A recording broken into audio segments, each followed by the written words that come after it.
100 गंदे रहेंगे और एक आप अच्छे रहोगे तो तुमको गंदे बनाएंगे ना, एक काय को अच्छे रहने देंगे। तो जरूरत ये हिम्मत करने की है कि 100 गंदों की बात हमें नहीं माननी, हमको अच्छे पवित्र रहना है। अल्लाह कभी ऐसा बोझ नहीं डालता जो तुमसे संभाला ना जाए।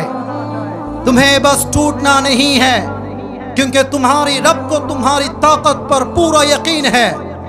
कभी तन्हा लगे तो याद रखना कि रब तुम्हारे करीब है, और हर रात के बाद दीन की रोशनी जरूर आती है।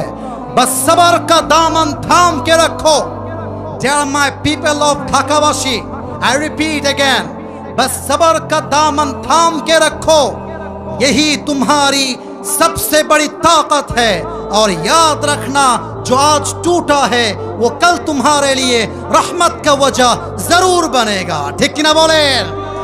আরে ভরসা রাখো, ফাইন্না মাল উসরি ইউসরা, কষ্টের সাথেই রয়েছে স্বস্তি। অতএব ভয় পাওয়ার কোনো প্রয়োজন নেই, সামনে এগিয়ে যান। আশা করা যায় আগামী বাংলাদেশ হবে ইসলামের বাংলাদেশ। ঠিক কিনা বলেন?